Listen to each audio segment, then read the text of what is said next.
ಸ್ನೇಹಿತರೆ, ಇಂದು ಭಾರತವು ತನ್ನ ತ್ವರಿತ ಅಭಿವೃದ್ಧಿಯ ಗುರಿಯತ್ತ ಸಾಗುತ್ತಿದೆ. ಆದರೆ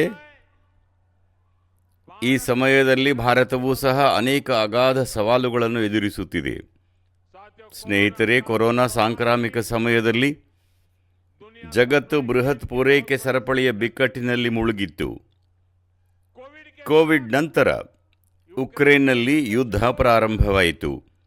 ಇದು ವಿಶ್ವದ ಸಮಸ್ಯೆಗಳನ್ನು ಮತ್ತಷ್ಟು ಉಲ್ಬಣಗೊಳಿಸಿತು. ಆಹಾರ, ಇಂಧನ ಮತ್ತು ರಸಗೊಬ್ಬರ ಈ ಮೂರೂ ತೀವ್ರವಾಗಿ ಪರಿಣಾಮ ಬೀರಿದವು. ಕಳೆದ 5-6 ವರ್ಷಗಳಿಂದ ಈ ಬಿಕ್ಕಟ್ಟನ್ನು ಪರಿಹರಿಸಲು ನಮ್ಮ ಸರ್ಕಾರ ನಿರಂತರ ಪ್ರಯತ್ನಗಳನ್ನು ಮಾಡುತ್ತಿದೆ. ಆ ಸಮಯದಲ್ಲಿ ಮತ್ತು ಇಂದಿಗೂ ಸಹ ಪ್ರತಿ ಚೀಲ ರಸಗೊಬ್ಬರವನ್ನು ಜಾಗತಿಕವಾಗಿ 3,000 ರೂಪಾಯಿಗಳಿಗೆ ಮಾರಾಟ ಮಾಡಲಾಗುತ್ತಿತ್ತು ಎಂದು ನಿಮಗೆ ನೆನಪಿರಬಹುದು. ಚೀಲಕ್ಕೆ 3,000 ರೂಪಾಯಿ. ಎಷ್ಟು? ಒಂದು ಚೀಲ ಎಷ್ಟು ಎಂದು ನೀವು ನನಗೆ ಹೇಳಬಲ್ಲಿರಾ? ಮೌಖಿಕವಾಗಿ ಒಂದು ಅಂಕಿಯನ್ನು ಉಲ್ಲೇಖಿಸಬೇಡಿ. 3,000 ರೂಪಾಯಿ ಒಂದು ಚೀಲಕ್ಕೆ. ಎಷ್ಟು? ಒಂದು ಚೀಲಕ್ಕೆ ಎಷ್ಟು? ಒಂದು ಚೀಲಕ್ಕೆ ಎಷ್ಟು? ಅದೇ ಚೀಲ ರಸಗೊಬ್ಬರವನ್ನು ಭಾರತೀಯ ರೈತರಿಗೆ 300 ರೂಪಾಯಿಗಳಿಗಿಂತ ಕಡಿಮೆ ಬೆಲೆಗೆ ಮಾರಾಟ ಮಾಡಲಾಗುತ್ತಿದೆ. 3,000 ರೂಪಾಯಿಯದ್ದು 300 ರೂಪಾಯಿಗೆ. ಈ ಪೂರೈಕೆ ಸರಪಳಿ ತೊಂದರೆಗಳ ನಡುವೆ ಕಳೆದ 2 ತಿಂಗಳುಗಳಿಂದ ನಮ್ಮ ನೆರೆಹೊರೆಯಲ್ಲಿ ಬೃಹತ್ ಯುದ್ಧ ನಡೆಯುತ್ತಿದೆ. ಇದು ಇಡೀ ಪ್ರಪಂಚದ ಮೇಲೆ ಪರಿಣಾಮ ಬೀರಿದೆ ಮತ್ತು ಭಾರತದ ಮೇಲೆ ಇನ್ನೂ ಹೆಚ್ಚು ಪರಿಣಾಮ ಬೀರಿದೆ. ಸ್ನೇಹಿತರೆ, ಭಾರತದಲ್ಲಿ ದೊಡ್ಡ ತೈಲ ಬಾವಿಗಳಿಲ್ಲ. ನಾವು ನಮ್ಮ ಅವಶ್ಯಕತೆಯ ಪೆಟ್ರೋಲ್, ಡೀಸೆಲ್ ಮತ್ತು ಅನಿಲ ಅಗತ್ಯಗಳನ್ನು ಇತರ ದೇಶಗಳಿಂದ ದೊಡ್ಡ ಪ್ರಮಾಣದಲ್ಲಿ ಆಮದು ಮಾಡಿಕೊಳ್ಳಬೇಕಾಗಿದೆ. ಯುದ್ಧದಿಂದಾಗಿ ಪೆಟ್ರೋಲ್, ಡೀಸೆಲ್, ಅನಿಲ ಮತ್ತು ರಸಗೊಬ್ಬರದ ಬೆಲೆಗಳು ವಿಶ್ವಾದ್ಯಂತ ಗಮನಾರ್ಹವಾಗಿ ಏರಿವೆ. ಅವುಗಳ ಬೆಲೆ ಆಕಾಶದಷ್ಟು ಎತ್ತರಕ್ಕೆ ತಲುಪಿವೆ. ನೆರೆಹೊರೆಯ ದೇಶಗಳಲ್ಲಿನ ಪರಿಸ್ಥಿತಿ ಪತ್ರಿಕೆಗಳಲ್ಲಿ ವರದಿಯಾಗುತ್ತಿದೆ. ಭಾರತ ಸರ್ಕಾರ ಈ ಯುದ್ಧದಲ್ಲಿನ ಕಳೆದ 2 ತಿಂಗಳುಗಳಿಂದ ದೇಶವಾಸಿಗಳನ್ನು ಈ ಬಿಕ್ಕಟ್ಟಿನಿಂದ ರಕ್ಷಿಸಲು ನಿರಂತರ ಪ್ರಯತ್ನಗಳನ್ನು ಮಾಡುತ್ತಿದೆ. ನಾಗರಿಕರಿಗೆ ಹೊರೆಯಾಗದಂತೆ ನೋಡಿಕೊಳ್ಳಲು ಸರ್ಕಾರವು ಸಂಪೂರ್ಣವಾಗಿ ತನ್ನ ಹೆಗಲ ಮೇಲೆ ಹೊರೆಯನ್ನು ಹೊರುತ್ತಿದೆ. ಆದರೆ ಸ್ನೇಹಿತರೆ, ಪೂರೈಕೆ ಸರಪಳಿ ಬಿಕ್ಕಟ್ಟು ಮುಂದುವರಿದಾಗ ನಾವು ಎಷ್ಟೇ ಕ್ರಮಗಳನ್ನು ತೆಗೆದುಕೊಂಡರೂ ತೊಂದರೆಗಳು ಹೆಚ್ಚಾಗುತ್ತವೆ. ಆದ್ದರಿಂದ ಈಗ ದೇಶವನ್ನು ಸರ್ವೋಪರಿಯಾಗಿ ಉಳಿಸಿಕೊಳ್ಳಲು, ಭಾರತ ಮಾತೆಯನ್ನು ಸರ್ವೋಪರಿಯಾಗಿ ಉಳಿಸಿಕೊಳ್ಳಲು ನಾವು ಒಗ್ಗಟ್ಟಿನಿಂದ ಹೋರಾಡಬೇಕಾಗಿದೆ. ದೇಶಭಕ್ತಿ ಎಂದರೆ ದೇಶಕ್ಕಾಗಿ ಸಾಯುವುದು ಮಾತ್ರವಲ್ಲ, ದೇಶಕ್ಕಾಗಿ ಬದುಕುವುದು ಮತ್ತು ದೇಶಕ್ಕಾಗಿ ತನ್ನ ಕರ್ತವ್ಯವನ್ನು ಪೂರೈಸುವುದು ಕೂಡ ದೇಶಭಕ್ತಿಯಾಗಿದೆ ಎಂಬುದನ್ನು ನಾವು ನೆನಪಿನಲ್ಲಿಡಬೇಕು. ಆದ್ದರಿಂದ ಜಾಗತಿಕ ಬಿಕ್ಕಟ್ಟಿನ ಈ ಸಮಯದಲ್ಲಿ ನಾವು ಕರ್ತವ್ಯವೇ ಅತ್ಯಂತ ಶ್ರೇಷ್ಠವೆಂದು ಕೆಲವು ನಿರ್ಣಯಗಳನ್ನು ತೆಗೆದುಕೊಳ್ಳಬೇಕಾಗಿದೆ. ನಮ್ಮ ಆ ನಿರ್ಣಯಗಳನ್ನು ಸಂಪೂರ್ಣ ಸಮರ್ಪಣಾ ಭಾವದಿಂದ ಪೂರೈಸಬೇಕಾಗಿದೆ. ಉದಾಹರಣೆಗೆ ಒಂದು ಪ್ರಮುಖ ನಿರ್ಣಯ ಪೆಟ್ರೋಲ್ ಮತ್ತು ಡೀಸೆಲ್ ಅನ್ನು ಮಿತವಾಗಿ ಬಳಸುವುದು. ಸ್ನೇಹಿತರೆ, ನಾವು ಪೆಟ್ರೋಲ್ ಮತ್ತು ಡೀಸೆಲ್ ಬಳಕೆಯನ್ನು ಕಡಿಮೆ ಮಾಡಬೇಕು. ಮೆಟ್ರೋ ಇರುವ ನಗರಗಳಲ್ಲಿ ಮೆಟ್ರೋನ್ನೇ ಬಳಸಲು ನಿರ್ಧರಿಸಿರಿ. ನಾವು ಸಾಧ್ಯವಾದಷ್ಟು ಮೆಟ್ರೋದಲ್ಲಿ ಪ್ರಯಾಣಿಸುತ್ತೇವೆ. ಕಾರಿನಲ್ಲಿ ಪ್ರಯಾಣಿಸುವುದು ಅಗತ್ಯವಿದ್ದರೆ ಕಾರ್ ಪೂಲಿಂಗ್ ಅನ್ನು ಮಾಡಲು ಪ್ರಯತ್ನಿಸಿ ಮತ್ತು ಹೆಚ್ಚಿನ ಜನರನ್ನು ಕೂರಿಸಿಕೊಳ್ಳಿ. ನಾವು ಎಲ್ಲಿಗಾದರೂ ಸರಕುಗಳನ್ನು ಕಳುಹಿಸಬೇಕಾದರೆ ನಾವು ರೈಲ್ವೆಯ ಸರಕು ರೈಲುಗಳನ್ನು ಬಳಸಿಕೊಂಡು ಸಾಧ್ಯವಾದಷ್ಟು ಮಟ್ಟಿಗೂ ಕಳುಹಿಸಲು ಪ್ರಯತ್ನಿಸಬೇಕು. ಯಾಕೆಂದರೆ ವಿದ್ಯುತ್ ರೈಲುಗಳಿರುವುದರಿಂದ ಪೆಟ್ರೋಲ್ ಮತ್ತು ಡೀಸೆಲ್ ಅಗತ್ಯವಿಲ್ಲ. ಯಾರೆಲ್ಲ ವಿದ್ಯುತ್ ವಾಹನಗಳನ್ನು ಹೊಂದಿರುತ್ತೀರೋ ಅವರುಗಳು ಸಹ ಸಾಧ್ಯವಾದಷ್ಟು ಮಟ್ಟಿಗೆ ಅವುಗಳನ್ನೇ ಬಳಸಲು ಪ್ರಯತ್ನಿಸಬೇಕು. ಸ್ನೇಹಿತರೆ, ಕೊರೋನಾ ಸಾಂಕ್ರಾಮಿಕ ಸಮಯದಲ್ಲಿ ನಾವು ಮನೆಯಿಂದಲೇ ಕೆಲಸ ಮಾಡಿದೆವು, ಆನ್ಲೈನ್ ಸಭೆ ನಡೆಸಿದೆವು, ವಿಡಿಯೋ ಸಮ್ಮೇಳನಗಳನ್ನು ನಡೆಸಿದೆವು. ನಾವು ಅಂತಹ ಅನೇಕ ವ್ಯವಸ್ಥೆಗಳನ್ನು ಅಭಿವೃದ್ಧಿಪಡಿಸಿದ್ದೇವೆ, ಅವುಗಳಿಗೆ ಒಗ್ಗಿಕೊಂಡಿದ್ದೇವೆ. ಇಂದಿನ ಈ ಕಾಲಘಟ್ಟದಲ್ಲಿ ಈ ವ್ಯವಸ್ಥೆಗಳ ಬಳಕೆಯನ್ನು ಪುನರಾರಂಭಿಸುವುದು ರಾಷ್ಟ್ರೀಯ ಹಿತಾಸಕ್ತಿಯಲ್ಲಿದೆ. ನಾವು ಮನೆಯಿಂದ ಕೆಲಸ, ಆನ್ಲೈನ್ ಸಮ್ಮೇಳನಗಳು, ವರ್ಚುವಲ್ ಸಭೆಗಳಿಗೆ ಆದ್ಯತೆ ನೀಡಬೇಕು. ಸ್ನೇಹಿತರೆ, ಪ್ರಸ್ತುತ ಬಿಕ್ಕಟ್ಟಿನಲ್ಲಿ ನಾವು ವಿದೇಶಿ ವಿನಿಮಯವನ್ನು ಉಳಿಸುವತ್ತ ಬಲವಾದ ಒತ್ತು ನೀಡಬೇಕು. ಪೆಟ್ರೋಲ್ ಮತ್ತು ಡೀಸೆಲ್ ಜಾಗತಿಕವಾಗಿ ತುಂಬ ದುಬಾರಿಯಾಗಿರುವುದರಿಂದ ಬೆಲೆಗಳು ಮೊದಲಿಗಿಂತ ಹಲವು ಪಟ್ಟು ಹೆಚ್ಚಾಗಿದೆ. ಆದ್ದರಿಂದ ಪೆಟ್ರೋಲ್ ಮತ್ತು ಡೀಸೆಲ್ ಅನ್ನು ಉಳಿಸುವ ಮೂಲಕ ಪೆಟ್ರೋಲ್ ಮತ್ತು ಡೀಸೆಲ್ ಖರೀದಿಸಲು ಖರ್ಚು ಮಾಡುವ ವಿದೇಶಿ ವಿನಿಮಯವನ್ನು ಉಳಿಸುವುದು ನಮ್ಮ ಜವಾಬ್ದಾರಿಯಾಗಿದೆ. ನಮ್ಮ ಸಣ್ಣ ಸಣ್ಣ ಪ್ರಯತ್ನಗಳೂ ಸಹ ದೇಶಕ್ಕೆ ಹೆಚ್ಚಿನ ಸಹಾಯ ಮಾಡಬಹುದು.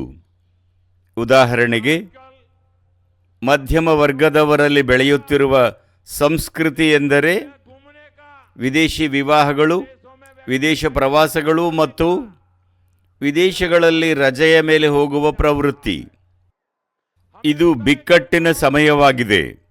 ನಮ್ಮ ದೇಶಭಕ್ತಿ ನಮಗೆ ಸವಾಲಾಗಿದೆ.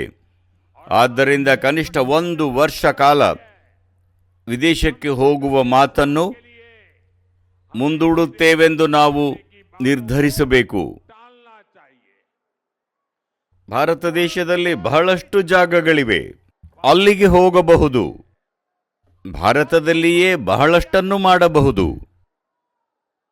ಈ ಹೆಣ್ಣು ಮಗಳನ್ನು ಕೂರಿಸಿ ಅವಳು ಸುಸ್ತಾಗುತ್ತಾಳೆ. ಆ ಮಗಳನ್ನು ಕೂರಿಸಿ, ಧನ್ಯವಾದಗಳು ಮಗುವೆ, ಧನ್ಯವಾದ. ನೀನು ಕೂತ್ಕೋ, ನಾನು ಅವಳನ್ನು ನೋಡಿದ್ದೇನೆ. ಮಗು, ಈ ಪುಟ್ಟ ಹುಡುಗಿಗೆ ಏಕೆ ತೊಂದರೆ ಕೊಡುತ್ತಿದ್ದೀರಿ? ದಯವಿಟ್ಟು ಈ ಮಕ್ಕಳನ್ನು ಕುಳಿತುಕೊಳ್ಳಲು ಬಿಡಿ.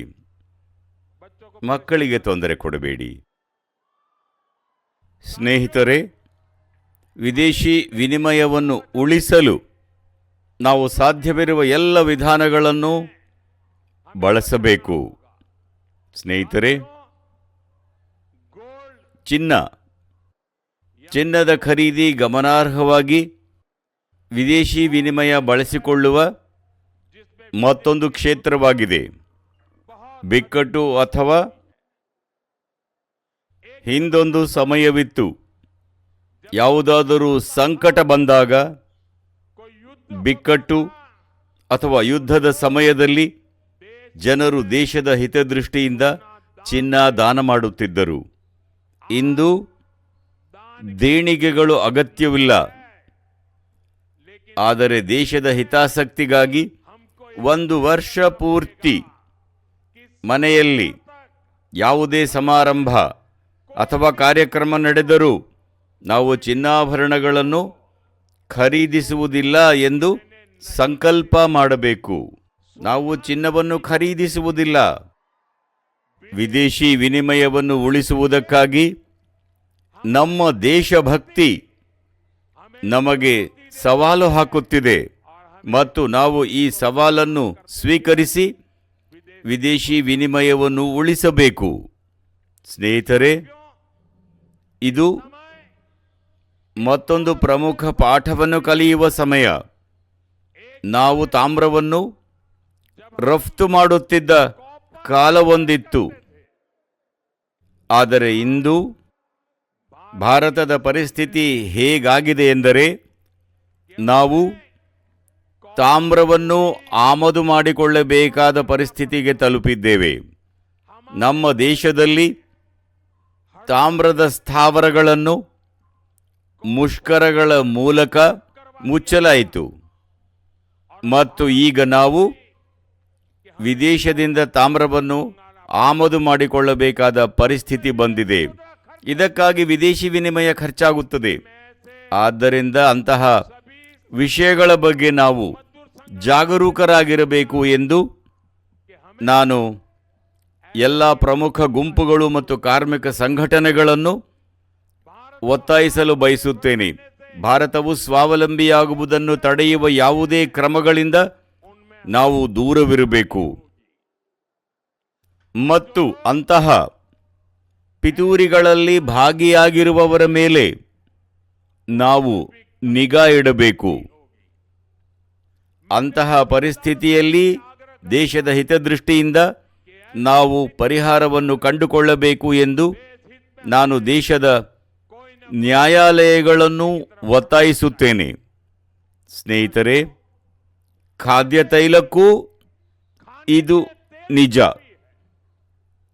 ಅದನ್ನು ಆಮದು ಮಾಡಿಕೊಳ್ಳಲು ನಾವು ಅಪಾರ ಪ್ರಮಾಣದ ವಿದೇಶಿ ಕರೆನ್ಸಿಯನ್ನು ಖರ್ಚು ಮಾಡಬೇಕಾಗುತ್ತದೆ. ಪ್ರತಿ ಕುಟುಂಬ ಅಡುಗೆ ಎಣ್ಣೆಯ ಬಳಕೆಯಲ್ಲಿ ಒಂದು ವೇಳೆ ಅಡುಗೆ ಎಣ್ಣೆಯನ್ನು ಏನು ಬಳಕೆ ಮಾಡುತ್ತಾರೋ ಅದರಲ್ಲಿ ಅವರು ಸ್ವಲ್ಪ ಕಡಿಮೆ ಮಾಡಿದರೆ, ನಾನು ಪದೇ ಪದೇ ಹೇಳಿದ್ದೇನೆ 10% ಕಡಿಮೆ ಮಾಡಿ ಎಂದು. ನಾವು ನಮ್ಮ ಎಣ್ಣೆ ಬಳಕೆಯನ್ನು ಕಡಿಮೆ ಮಾಡಿದರೂ ಸಹ ಅದು ದೇಶಭಕ್ತಿಯ ದೊಡ್ಡ ಕಾರ್ಯವಾಗಿದೆ. ನೀವು ರಾಷ್ಟ್ರದ ಸೇವೆಗೆ ಕೊಡುಗೆ ನೀಡಬಹುದು. ಇದು ನಮ್ಮ ದೇಹದ ಜೊತೆಗೆ ರಾಷ್ಟ್ರಕ್ಕೂ ಸೇವೆ ಸಲ್ಲಿಸುತ್ತದೆ. ಇದರಿಂದ ರಾಷ್ಟ್ರದ ಖಜಾನೆಯ ಆರೋಗ್ಯವೂ ಸುಧಾರಿಸುತ್ತದೆ ಮತ್ತು ಪ್ರತಿಯೊಂದು ಕುಟುಂಬದ ಸದಸ್ಯರ ಆರೋಗ್ಯವನ್ನು ಖಚಿತಪಡಿಸುತ್ತದೆ. ಸ್ನೇಹಿತರೆ, ವಿದೇಶಿ ಕರೆನ್ಸಿಯನ್ನು ವಿಪರೀತವಾಗಿ ಬಳಸುವ ಮತ್ತೊಂದು ವಲಯ ನಮ್ಮ ಕೃಷಿ. ನಾವು ವಿದೇಶದಿಂದ ಹೆಚ್ಚಿನ ಪ್ರಮಾಣದಲ್ಲಿ ರಾಸಾಯನಿಕ ಗೊಬ್ಬರಗಳನ್ನು ಆಮದು ಮಾಡಿಕೊಳ್ಳುತ್ತೇವೆ. ರಾಸಾಯನಿಕ ಗೊಬ್ಬರ ಕೃಷಿಯಿಂದಾಗಿ ನಮ್ಮ ಭೂಮಿ ತಾಯಿ ತುಂಬ ಬಳಲುತ್ತಿದ್ದಾಳೆ. ನಮ್ಮ ಹೊಲಗಳು ನಾಶವಾಗುತ್ತಿವೆ. ಇಂದು ನಾವು ನಮ್ಮ ಹೊಲಗಳನ್ನು ರಕ್ಷಿಸದೇ ಹೋದಲ್ಲಿ ಭವಿಷ್ಯದಲ್ಲಿ ನಮ್ಮ ಬೆಳೆಗಳು ಅಪಾಯದಲ್ಲಿರುತ್ತವೆ. ಆದ್ದರಿಂದ ನಮ್ಮ ರಾಸಾಯನಿಕ ಗೊಬ್ಬರದ ಬಳಕೆಯನ್ನು 25%, 30%, 40%, 50%ನಷ್ಟು ಕಡಿಮೆ ಮಾಡುವುದು ಬಹಳ ಮುಖ್ಯ. ಅದನ್ನು ಅರ್ಧಕ್ಕೆ ಇಳಿಸಿ ಮತ್ತು ಅದೇ ಸಮಯದಲ್ಲಿ ನೈಸರ್ಗಿಕ ಕೃಷಿಯತ್ತ ಸಾಗುವುದು ಕೂಡ ಬಹಳ ಮುಖ್ಯ. ರಸಗೊಬ್ಬರ ಬಳಕೆಯನ್ನು ಕಡಿಮೆ ಮಾಡುವ ಮೂಲಕ ನಾವು ವಿದೇಶಿ ವಿನಿಮಯವನ್ನು ಉಳಿಸಬಹುದು. ಅದೇ ಸಮಯದಲ್ಲಿ ನಮ್ಮ ಹೊಲಗಳನ್ನು ಕಾಪಾಡಬಹುದು. ನಾವು ಭೂಮಿ ತಾಯಿಯ ಆರೋಗ್ಯವನ್ನು ಕಾಪಾಡಬಹುದು. ಮತ್ತು ನಾವು ಇದನ್ನು ಮಾಡಿಯೇ ತೀರಬೇಕು. ಇಂದು ಜಾಗತಿಕ ಬಿಕ್ಕಟ್ಟುಗಳಿಂದ ಉಂಟಾಗುವ ಸವಾಲುಗಳನ್ನು ನಾವು ನಿವಾರಿಸಬೇಕು, ಅವುಗಳನ್ನು ಸೋಲಿಸಲೇಬೇಕು. ಸ್ನೇಹಿತರೆ, ಭಾರತ ಸರ್ಕಾರ ಡೀಸೆಲ್ ಪಂಪ್ಗಳನ್ನು ಜಮೀನುಗಳಲ್ಲಿ ಬಳಸುವ ಬದಲು ಸೌರ ಪಂಪ್ಗಳನ್ನು ಬದಲಾಯಿಸುವ ಯೋಜನೆಯನ್ನು ನಡೆಸುತ್ತಿದೆ. ಜಮೀನುಗಳಲ್ಲಿ ಡೀಸೆಲ್ ಪಂಪ್ಗಳ ಬದಲಿಗೆ ಸೌರ ಪಂಪ್ಗಳ ಬಳಕೆಗೆ ಒತ್ತು ಕೊಡಬೇಕು. ಕೋವಿಡ್ ಅವಧಿಯಲ್ಲಿಯೂ ಸಹ ವೋಕಲ್ ಫಾರ್ ಲೋಕಲ್ ಎಂಬ ಮಂತ್ರವನ್ನು ಅನುಸರಿಸಿ ಸ್ಥಳೀಯ ಉತ್ಪನ್ನಗಳನ್ನು ಖರೀದಿಸಲು ನಾನು ನಿಮ್ಮನ್ನು ಒತ್ತಾಯಿಸಿದ್ದೆ. ಮೇಡ್ ಇನ್ ಇಂಡಿಯಾ ಉತ್ಪನ್ನಗಳನ್ನು ಖರೀದಿಸುವ ಮೂಲಕ ನಾವು ವಿದೇಶಿ ವಿನಿಮಯವನ್ನು ಉಳಿಸಬಹುದು ಮತ್ತು ನಮ್ಮ ದೇಶದಲ್ಲಿ ಸ್ಥಳೀಯ ಉತ್ಪಾದನೆಯ ಕೊರತೆ ಇಲ್ಲ.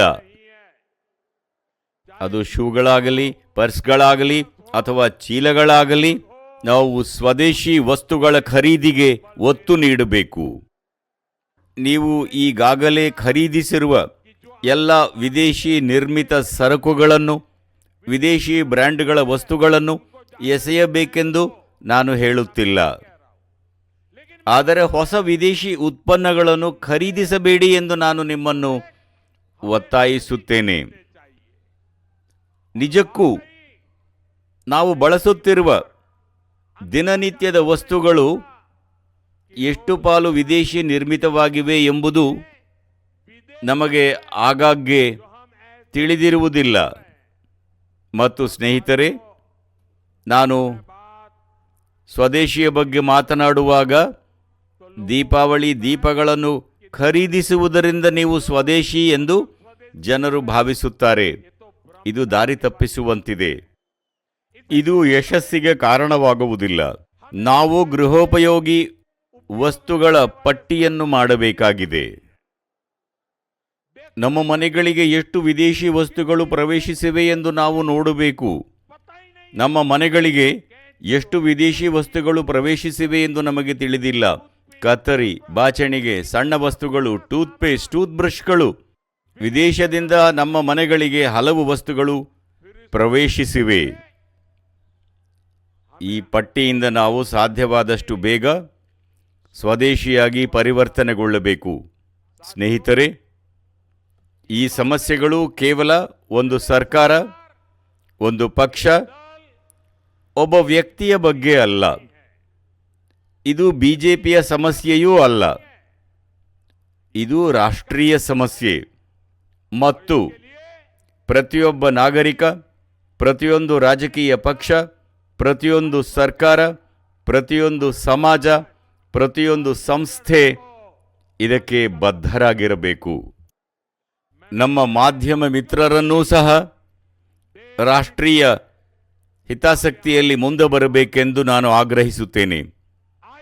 ದೇಶಭಕ್ತಿಯನ್ನು ಜಾಗೃತಗೊಳಿಸೋಣ ಮತ್ತು ದೇಶವು ಎದುರಿಸುತ್ತಿರುವ ಜಾಗತಿಕ ಬಿಕ್ಕಟ್ಟುಗಳ ಲಾಭವನ್ನು ಪಡೆದುಕೊಳ್ಳೋಣ. ಪರಿಸ್ಥಿತಿಯನ್ನು ನಿಯಂತ್ರಿಸೋಣ. ಅಂತಹ ವಾತಾವರಣವನ್ನು ಸೃಷ್ಟಿಸಲು ನಾವು ಕೊಡುಗೆ ನೀಡಬೇಕು. ಆಗ ಮಾತ್ರ ದೇಶ ಯಶಸ್ವಿಯಾಗುತ್ತದೆ. ಪ್ರತಿಯೊಬ್ಬ ನಾಗರಿಕರು ಸಂಪೂರ್ಣ ಪ್ರಾಮಾಣಿಕತೆಯಿಂದ ಅಂತಹ ನಿರ್ಣಯಗಳನ್ನು ಮಾಡಿದಾಗ ಭಾರತ ಪ್ರತಿಯೊಂದು ಬಿಕ್ಕಟ್ಟಿನಲ್ಲಿಯೂ ವಿಜಯಶಾಲಿಯಾಗಿ ಹೊರಹೊಮ್ಮುತ್ತದೆ.